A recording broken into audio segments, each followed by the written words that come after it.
All right, so we're looking at the demand for labor in the long run and in the short run.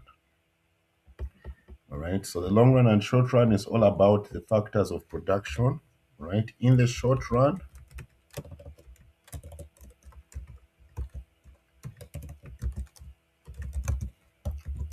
land, capital are fixed, meaning in any business's current state, they're not able to purchase new equipment, which is capital. They may not be able to purchase new land or new buildings. All right. Yes. The only factor of production which is variable, which they can play around with, is labor. Labor is variable. Okay. So in the short run, labor is variable. The number of workers you can, right? But land and capital are fixed. Then in the long run, eventually, the business can purchase new capital for new equipment. Business can also what's this? Acquire new land. All right. So in the long run, all factors of production are variable. Okay. So in the short run, this is where the law of diminishing marginal returns happens. Okay. Where each worker that you bring in, the extra value or the extra output that they'll be bringing in is going to start dropping. Why? Because capital is fixed. The amount of equipment you have is fixed, and the land that you have is also fixed. In the example earlier, which I was like using this example for the one room where there are sewing machines. If there are three sewing machines and one room, all right, if you have seven workers working there, there will be a lot of confusion because there's only three machines and the room is only maybe, let's say, um, 15 meters squared, maybe a small room, 3 by 5. Okay. So if you bring in like seven workers, eight workers, nine workers, each worker that you bring in, the extra output that they'll be contributing is going to start dropping. And eventually, the next worker you bring in won't even bring in any extra output.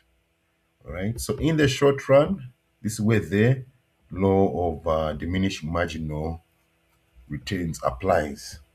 All right. And also the marginal revenue product.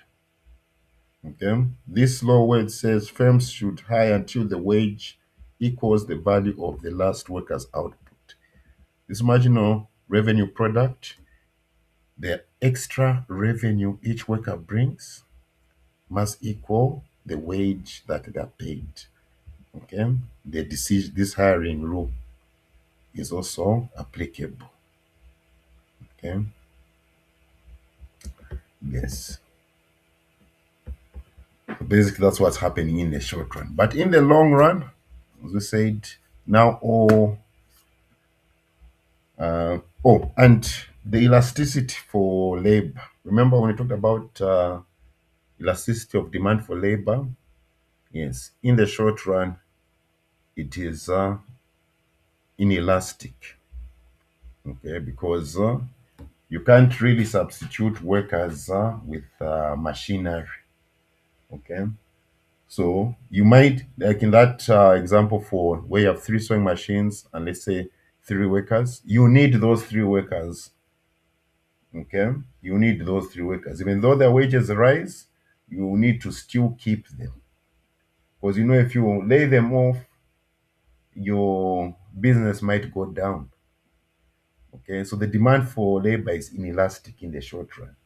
All right, meaning wage rates don't really affect how many workers you need because at this point here, you cannot substitute the workers with machinery, and you need these workers to for your business to survive.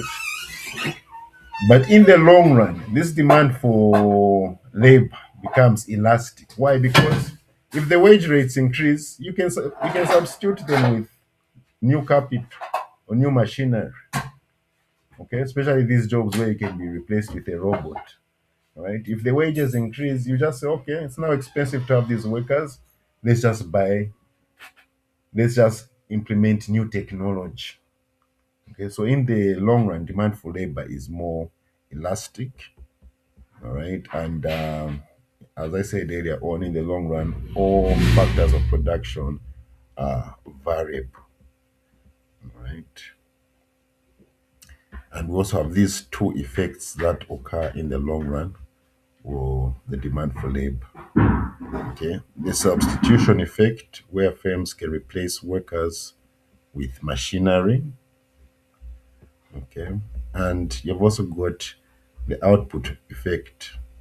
Okay, where higher wages raise total production costs, and higher production costs force firms to scale down in production. Okay, which will eventually lead to less demand for workers. Why? Because when you scale down production, you don't need as many workers as you had earlier on when you were producing at the normal output. When you scale down and start producing less units, you have to also lay off your workers. Yes. So that's that about the demand for labor in the long